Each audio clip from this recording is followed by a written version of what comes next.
5 mistakes that are preventing you from losing body fat, but you probably think that you're doing it right. The first one is eating clean but not tracking the calories. This can mean, you're creating your own foods, you're doing all your own cooking, but you're not tracking little things. It could be the oils that you're putting in your food. For 10 grams of olive oil, it could equal 50, 60 calories. That adds on. Then if you're doing it every single meal, you could be adding 250 calories without even realizing it. You could be having a handful of nuts that are just on the side, thinking, oh, these are a healthy snack, but nuts are very calorie dense, which then again can push you over your calorie deficit for that day. Or let's say when you're grating a bit of cheese, just taking a little pinch, saying, oh, it's just a little bit, that could be 30 calories added on. Got to remember, if you're doing this every single day, every single week, it adds on calories quite a lot without you even realizing it. So realistically, eating clean, yeah, great tool. Whole foods, they make you feel good. I personally think you can perform better, you can train better, all of this. The sole purpose of weight loss is a calorie deficit. You could eat it in McDonald's, you could eat it in KFC, you could eat it in Subway, you could eat it in roast dinners, you could eat it in salads. Like, as long as you're sticking to your calorie deficit, you will lose weight. So sometimes, yes, it is really, really good for the healthy eating, but that's just me saying, if the healthier foods that are quite calorie dense aren't tracked, you're going to be over your deficit. So that can be things like avocado. Very, very healthy food. It's great. But if you're not accounting for it on your avocado and toast, or you're not tracking that information, then it can be something that really does throw you over. The next thing would be like your nuts, as I mentioned, your oils, your spreads, just little things like that can really add extra calories without you even realizing it.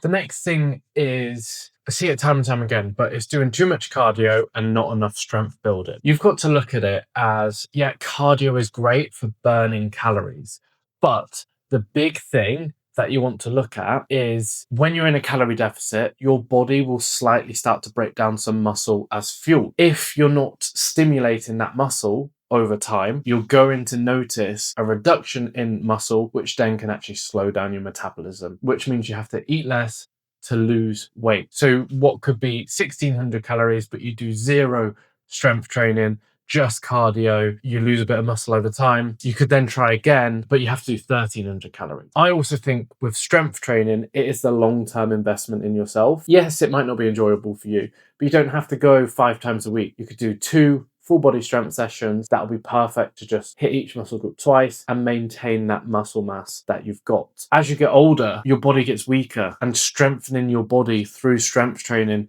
will benefit it when you're 60, when you're 70, when you're in your 80s. It's one of the most vital things for just keeping the body healthy, in my opinion. Then you've obviously got the flip side of strength training. You can build muscle. When you build muscle, that can increase your metabolism, which then means you'll be able to eat more food at rest. Just to give a little example, I can maintain my weight at around 3000 calories. That's some of that will be muscle mass, some of it will be like the endurance training that I do, some of it will be strength training, other bits will be the steps, then gender, genetics, and all that. But it used to be around 2,500 calories. So that's increased by 500, which means I can eat more food and I can enjoy, I would say, more social meals without feeling as guilty or at risk of, say, if I was someone that can only have 1,500 calories. There is pros and cons to it. So look at it as like building that muscle can increase your metabolism, which long-term means you can eat some more food at rest and maintain your weight. Another one could be under-eating throughout the week to then enjoy a little bit more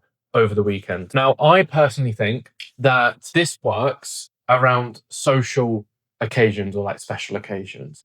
So say you've got a birthday weekend or it's a Valentine's weekend or you're going away with a family. Yeah, you could cut a little bit more in the week to do it. But what I have noticed from a lot of people that have joined Potentia, they've come and their big struggle is they restrict too much in the week, and then because they're restricting too much, their body is craving so much food, so then they binge a lot more on the weekend. So what you need to look at is what is the right calorie deficit for you.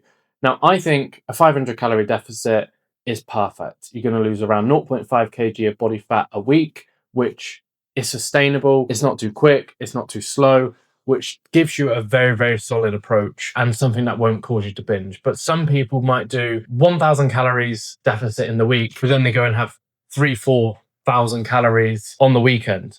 Could put them at maintenance, could put them out of the deficit, which means they're not going to lose body fat. So the big thing that you want to look at is weight loss is all about consistency, cliche, I know, but it's not looking at it 7 days. You want to look at how are you going to handle it over a month? How's it going to last over 6 months, a year, however long you push yourself into this deficit for? It's all about the long game. One of the biggest things is if you lose it quickly in the week and you don't have the skills, the habits and everything like that, you're going to binge over the weekend, which will just knock you out of your deficit. Now, a very, very, very common one is just not eating enough protein.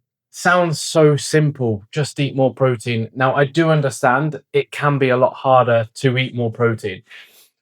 Here's an easy thing. If you're someone that struggles with it, this week, just increase your portion sizes by 25 grams. So if you have 150 grams of chicken, have 175 grams.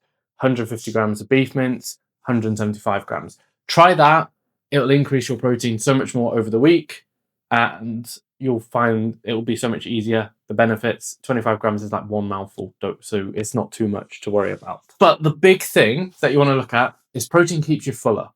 When it keeps you fuller, it means you're probably not going to snack as much, and you're not going to feel like you're hungry or feel like you're in a calorie deficit, which is the biggest thing that you want to look at. With protein keeping you fuller or having more protein, it's just going to make that whole journey that little bit easier. Then you need to look at it without having enough protein. Your body will start to break down muscle and use that as energy. You use protein to recover, but you also use it to help maintain the muscle that you've got. So if you're not giving your body enough protein, it will start to break down the muscles that you've got and using that as energy instead of body fat. As I mentioned, losing muscle means your body needs fewer calories to maintain itself, which in the future could make weight loss a lot harder. Now, the final one is probably one of the biggest ones, and it's using just scale weight as a way to measure your progress. So you've got to look at weight loss and you've got to look at the scales. Now, the scales are just one metric that you can use. You could use other things like clothes, how are clothes fitting, progress photos, which I think is a huge, huge one. You could do accessories like a belt. How does that fit? Rings, jewelry, anything like that. The biggest thing that everyone is looking at is scale weight. Now, scale weight is important. It's a crucial bit of data that you can look at, but looking at it day to day is probably what throws you off, because your scales will fluctuate for so many reasons. They could bounce up for the food that you've had, the amount of water that you drank, the amount of sodium that you've had, the amount of carbs that you've had, where you are in your hormone cycle, if you're a lady, if you went out for drinks, if you had poor sleep, can cause the scales to fluctuate so much. They can bounce between 1 to 3 kg per day, which means with all of them external factors, you could still be losing body fat because you're in a calorie deficit. But the biggest thing that people have, and it plays around with their mindset, is the scales are going up, so that means I'm gaining body fat. Or the scales are going up, which means I'm not losing weight. What you need to look at is your averages. So weigh yourself every single day over 7 days, take the average, and then compare that every single week, every single month. You will then see the trend of it going down. You'll just ignore the little fluctuations that will happen during your journey. If you like this video, make sure you subscribe to my channel. I post 2 weight loss videos every single week to help you with your weight loss journey.